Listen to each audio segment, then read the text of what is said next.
Bonjour à tous, aujourd'hui on analyse deux actions qui forment un duopole. C'est des actions qui sont assez essentielles dans la mondialisation et dans l'économie mondiale.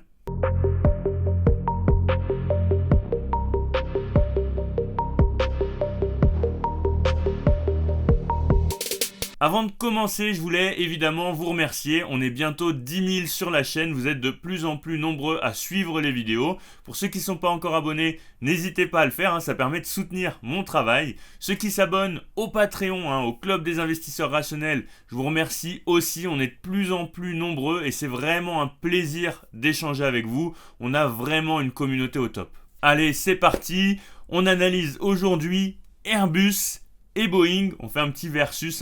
On en a déjà fait quelques-uns sur la chaîne. Si vous voulez les regarder, on a fait Schneider-Legrand, on a fait Porsche, Ferrari, si je dis pas de bêtises. Voilà, vous pouvez retrouver tout ça sur la chaîne. Airbus et Boeing, c'est un petit peu d'actualité finalement parce qu'il y a pas mal de bad news pour Boeing. On a un news flow qui est catastrophique avec beaucoup d'accidents. Ils sont quand même accusés de pas mal de choses, Boeing. Vu que c'est un duopole, pour l'instant, il y a un concurrent asiatique qui est en train de monter, mais pour l'instant, ça reste un gros duopole, donc Airbus, Boeing.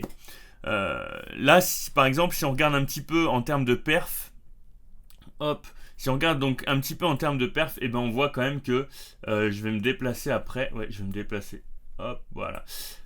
On voit quand même que Airbus a beaucoup plus performé ces 5 dernières années que Boeing. C'est pareil si on regarde à plus long terme. On voit que pour l'instant Airbus performe beaucoup mieux. Mais il y a quand même des indicateurs qui peuvent montrer finalement que Boeing est largement sous-évalué. On va essayer de définir tout ça, on va essayer d'éclaircir finalement tout ça dans cette vidéo. Personnellement, j'ai quand même plus tendance à investir sur les gagnants que sur les perdants, sauf dans certains cas. Je vais vous expliquer tout ça dans la vidéo. Alors, je ne sais jamais trop où mettre ma caméra. Ok, allez, on va se mettre là. Donc déjà, globalement, si on compare les deux sociétés, on voit qu'on a Airbus qui a pris le pas sur Boeing, notamment en termes de capitalisation boursière. On est à 140 milliards pour Airbus contre 114 milliards pour Boeing. Et on voit qu'Airbus a livré plus d'avions, beaucoup plus d'avions même que Boeing en 2023. Et que c'est une société qui a plus de croissance finalement, qui vend de plus en plus d'avions par rapport à Boeing. Par contre, on voit qu'en termes de chiffre d'affaires, pour l'instant, Boeing est toujours devant Airbus. Donc c'est quand même à prendre en compte, même si on considère qu'Airbus est passé devant en termes de leader mondial.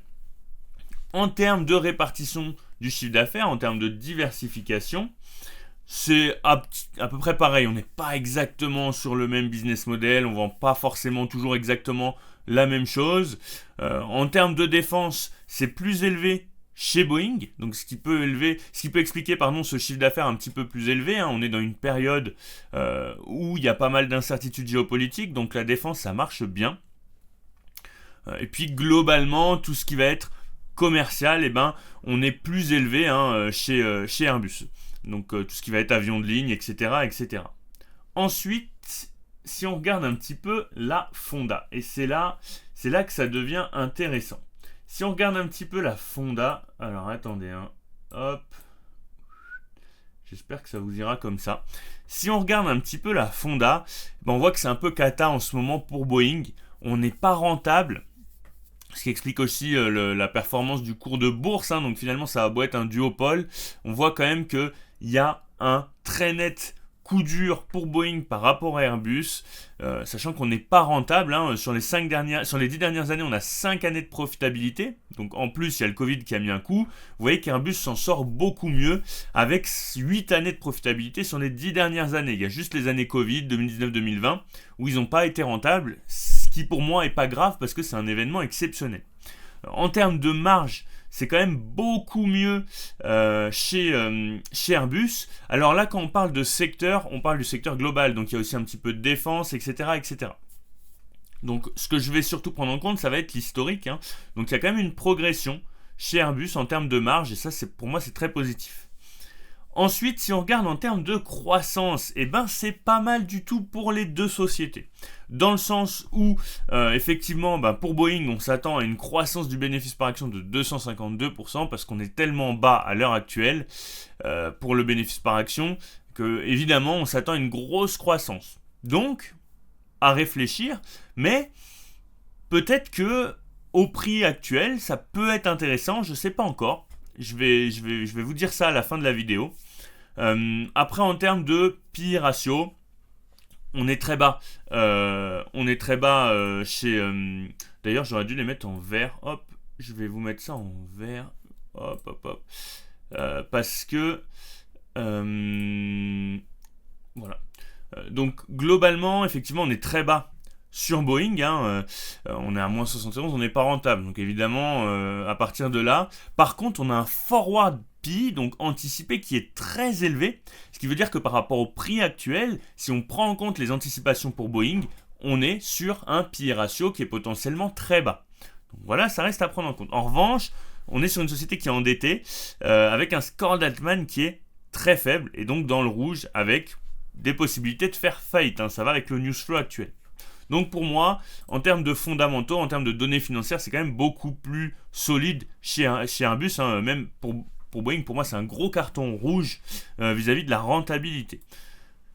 Ensuite, si on regarde un petit peu donc en termes de value, finalement, en termes de prix, on considère qu'Airbus est un petit peu surévalué à l'heure actuelle, alors que Boeing est plutôt un petit peu sous-évalué.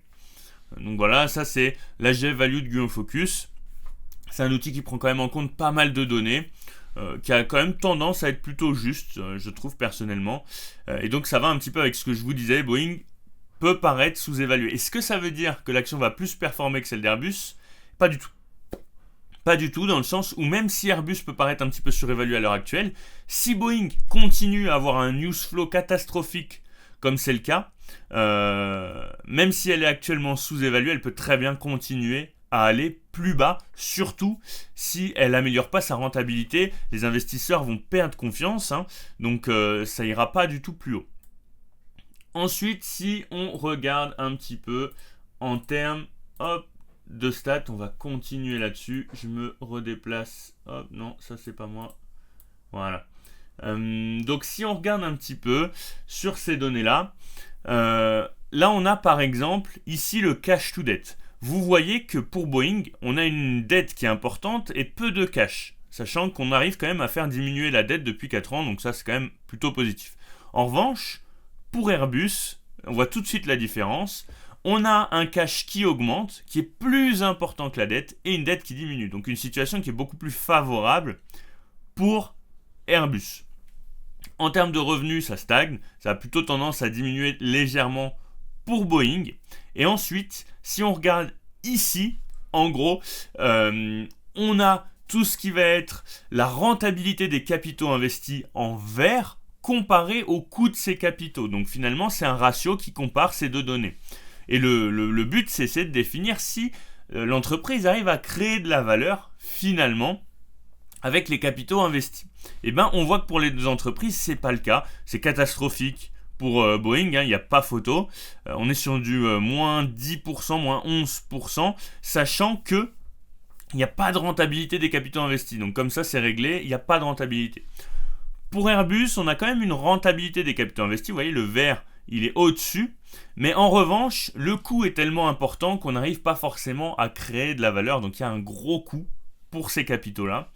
Et du coup, on est en négatif. Donc globalement, et c'est un avis personnel, c'est deux actions sur lesquelles j'aurais du mal à investir de par leurs données financières. Ça ne correspond pas forcément à ma stratégie.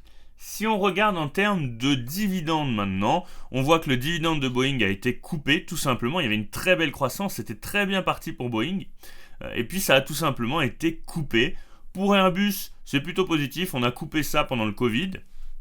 Il y a quand même des périodes où ça a baissé, où ça a été coupé, donc c'est pas exceptionnel, mais c'est plutôt correct en termes de dividendes. Sachant que personnellement, c'est pas la première chose que je vais regarder, c'est pas mon premier critère d'investissement. On a quand même une belle croissance globalement. Bon, l'année dernière, il a augmenté de 55%. Donc ça, c'est plutôt cool. Et puis globalement, sur les 10 dernières années, il a augmenté de 14%.